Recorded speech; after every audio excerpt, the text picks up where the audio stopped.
नाज़रीन, आज दो अहम तरीन मौजू हैं जो आपसे डिस्कस करने हैं। एक तो सबसे पहले इमरान खान साहब की जेल बरो जो तहरीक है उसके हवाले से, और साथ में एक और ऐसा सुलगता हुआ मौजू है कि जिसको लेकर हर बंदा अपनी करोड़ों की व्यूवरशिप ले रहा है। उसने शायद सोशल मीडिया अब शायद कारोबार बनकर रह गया है कि कोई भी शख्स उठता है और उठ के अपनी व्यूवरशिप के चक्कर में किसी भी शख्स की इज्जत का सत्यानाश कर देता है।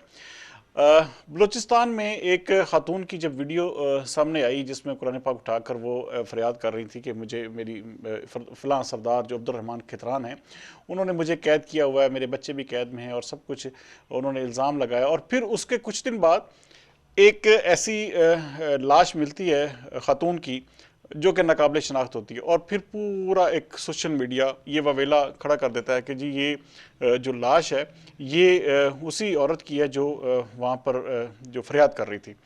और उसके इल्ज़ाम में पूरे का पूरा सोशल मीडिया भर गया। लोगों ने उसके ऊपर पता नहीं क्या क्या कुछ बना दिया, क्या कुछ कह दिया।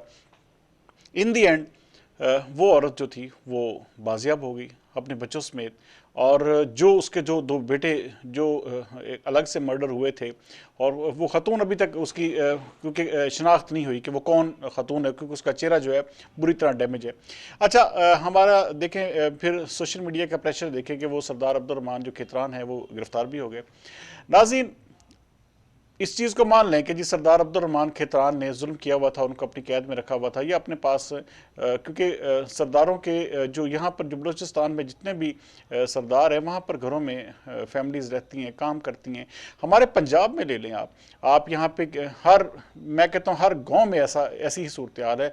हर आप छोटे से आप मजदूरी के मराकज़ ले लें, भट्ठे ले लें, वहाँ पर साल हर साल ये लोग लाखों रुपया लेते हैं और फिर उनके बच्चे भी वहीं पे होते हैं, उनके अंदर कॉलोनियाँ तक बन जाती हैं और फिर वो सारी ज़िंदगी वहीं पे काम करते हैं। तो इस तरह की चीज़ को उठाकर अपने आप को सिर्फ हम अपने मुल्क को बदनाम करने के लिए शायद किसी भी हद तक चले जाते हैं, और ये भी नहीं देखते कि किसी शख्स की इज्जत जो है इससे कितनी ज़्यादा ख़राब हो रही है। सरदार अब्दुर्रहमान खितरान जो हैं वो एक बलोच सरदार है, और मैं नहीं समझता कि उनको इस तरह से ह्यूमिलेट करना चाहिए था, इस तरह से। अच्छा, ये मैं आवाज़ उनके हक में उठा रहा हूँ या उनके हक में बात कर रहा हूँ तो शायद इसका जो खमियाजा मुझे भी भुगतना पड़े, मुझे भी बुरा भला कहा जाए, लेकिन ये फैक्ट है कि अगर आप बगैर किसी वाज़े सबूत के, वाज़े कोई भी आपको कोई क्लू नहीं मिला और आपने इल्ज़ाम लगा दिया जी कि वो कत्ल होगी औरत, हालांकि वो औरत जो है वो लेविस ने जो है वो आज बाजियाबी करवा ली, तो वो औरत आपने उसको तो कत्ल करके एक किस्म का वो उसका कातिल भी ढूंढ लिया और उसके घरों में छापे भी पड़ गए और वो आज अदालत में पेश भी हो गया। तो ये सारी चीज़ें हमें सिर्फ और सिर्फ ये भी सोचने की ज़रूरत है कि सोशल मीडिया हर वक्त सच नहीं कह रहा होता। ये एक ऐसा प्रोपेगेंडा मशीन है जिसको कोई भी शख्स जो है यूटिलाइज कर सकता है, और हमारे पाकिस्तान में ख़ास तौर पर यह चीज़ बीमारी आम है कि हम जो भी चीज़ एक सुलगता हुआ कोई भी चीज़, ऐसी चीज़ें हम ढूंढते हैं और क्रिएट करते हैं ताकि हमें जो है करोड़ों की व्यूवरशिप मिले। जो यूट्यूबर्स हैं या दूसरे तीसरे जो लोग हैं, साफत जो है वो भी साफत अपनी साफ़ी बड़े बड़े अपनी साफत झाड़ते हैं, तो वो कहते हैं जी कि ये देखें जी बड़ा बड़ा जुल्म हो रहा है। वो भाई जुल्म तो हमारे हर जगह पे हमारे अपनी गली मोहल्ले में हो रहा है। तो वो जो एक बलोच सरदार के घर में अगर वो मुलाजम थे, तो इसका वो देखे, वो खुद कह रहे हैं कि मेरे बेटा जो है वो इस हवाले से जो है उसका भी किरदार है। तो ये बहुत सारी चीज़ें जो है वहाँ पर हमें देखने की ज़रूरत है। कई दफ़ा औलाद नाफरमान निकल आती है, कई दफ़ा ऐसे मामलात होते हैं घर के, कुछ ऐसी चीज़ें होती हैं जिसको लेकर हम सिर्फ और सिर्फ किसी की भी पगड़ी उछालना जो है अपने लिए शायद फ़ख्र महसूस करते हैं। बहरहाल मैं अपने दूसरे मौजू की तरफ आऊँगा। जो मेन चीज़ है जो इस वक्त मैं कहता हूँ कि इमरान खान साहब के मुशीरान ने उन्हें वाकई मरवा दिया है। एक बड़ा लीडर वो होता है जो फैसले जो है वो कम से कम वो करे जो कि अवाम में पॉपुलर हो सके, अवाम में उनकी जो एक बुनियाद है वो बन सके और वो लोगों में ज़्यादा बेहतर तरीके से पेनिट्रेट करें। ये जेल भरो तहरीक इमरान खान साहब ने शुरू किया। आप अंदाज़ा करें कि इसका कितना मजाक मर रहा है कि पूरे सरकारी तौर पर प्रेस रिलीज जारी हुई कि कल लाहौर में सिर्फ 81 अफराद जो थे वो गिरफ्तारी उन्होंने दी, जबकि इन्होंने लिस्ट जो बनाई हुई थी वो 200 अफराद के करीब थी।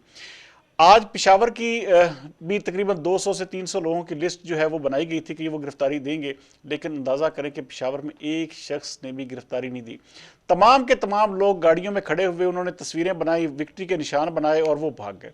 आप भागते हुए की वीडियोस हैं लोगों की, इनके पीटीआई के रहनुमाओं की मिन्नतें करते हुए की वीडियोस हैं, और कई वीडियो तो मेरे सामने ऐसी भी गुजरी हैं कि वो एक लड़के को पुलिस बकायदा कह रही है कि भाई अंदर चलो, वो कह रहे नहीं मैं तो वैसे तस्वीर बना रहा था।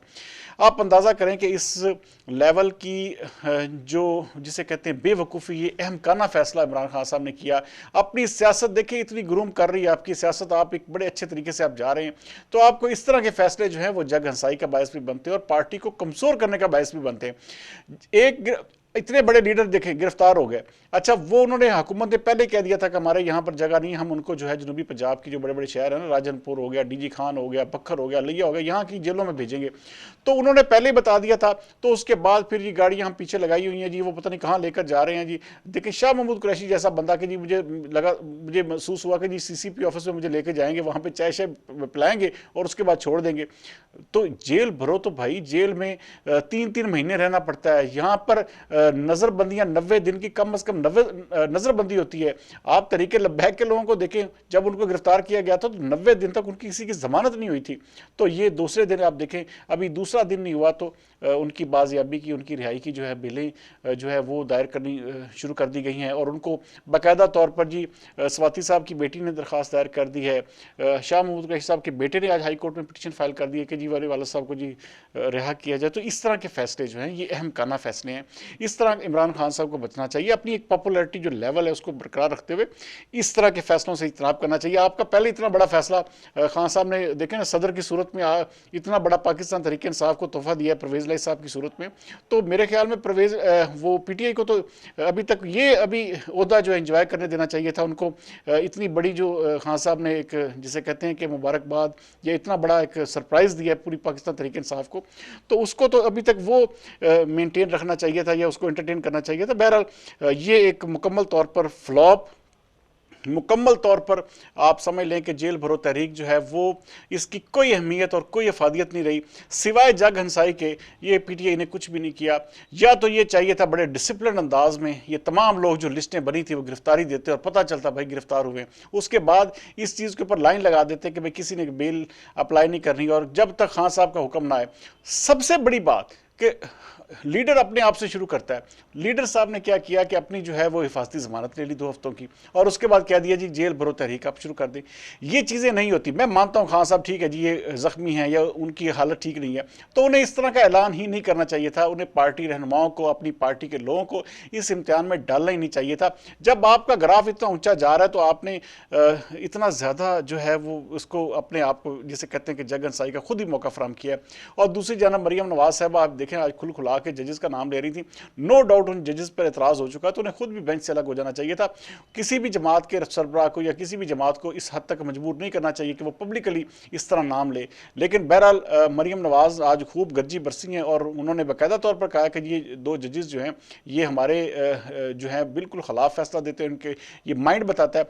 और एथिकली भी देखा जाइए देखे तो चीफ जस्टिस साहब को इस हवाले से मुकम्मल तौर पर अवॉइड करना चाहिए था। इन 2 जजेस को कम अज़ कम वो निकाल के जो सीनियर तरीन आपके जज बैठे हुए हैं, अमीनुद्दीन बैठे हुए हैं, जज फायज ईसा बैठे हुए हैं, सरदार तारिक रहीम बैठे हुए, तो इन लोगों को क्या ज़रूरत है कि फिर उनको बिठाएं। आप जूनियर जजेस को आप बीच में डाल रहे हैं, तो ये जो इस तरह के फैसले जो हैं वो खुद ही अपने आप को जो है एक्सपोज करते हैं।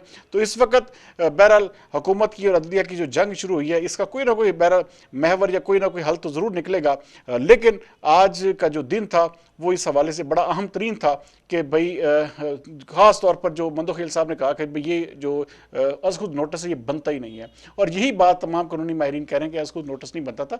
और बाकी सबसे बड़ी बात ये कि आप अंदाज़ा करें कि 2 जजेस ने यह तक कह दिया कि जी जो असम्बली की तहलील है वो उसके ऊपर हम देखेंगे वो कैसे हुई और वो किस तरह से उसका सारा। बहरहाल लुब्बे लुबाब यही है कि आने वाले दिन जो है इंतहाई ज़्यादा सख्त है, और आज पाकिस्तान तहरीक इंसाफ के लोग जो हैं जजेस के एहतराम में, जजेस के हक़ में इतनी ज़्यादा पोस्टें कर रहे हैं, वो शायद वो भूल गए हैं वो कि जब वो जूते मार रहे थे इन्हीं जजेस की तस्वीर पर, जब इन्होंने हुकूमत इमरान खान की हुकूमत जब जैसे कहते तख्ता उल्टा गया था तो वो फैसला दिया था, तो उस वक्त ये तमाम जजेस वही थे और इन जजेस की तस्वीरों पर पीटीआई कारकुनान ने जूते बरसाए थे और सारी दुनिया ने वो देखा था। तो अब उन्हीं जजों सबसे बड़ा प्रॉब्लम यह है कि जिस जमात के हक में कोई फैसला आता है वो दूसरे जजेस या वो उस इदारे के खिलाफ फिर वो पल पड़ते हैं, और यही हाल अब हो रहा है। बहरहाल अदलिया को ये सबसे बड़ी जिम्मेदारी चीफ जस्टिस उमर बंदयाल की है कि वो अपनी जो इज्जत है वो उसको बहाल रखें और कम अज़ कम इस तरह के मामलात में ना पड़े और ना अपने जजेस को आने दे जिससे हमारे निज़ाम इंसाफ की जगरसाई हो। कल तक के लिए सरदार अमीन जी तो दीजिए इजाज़त। पाकिस्तान जिंदाबाद।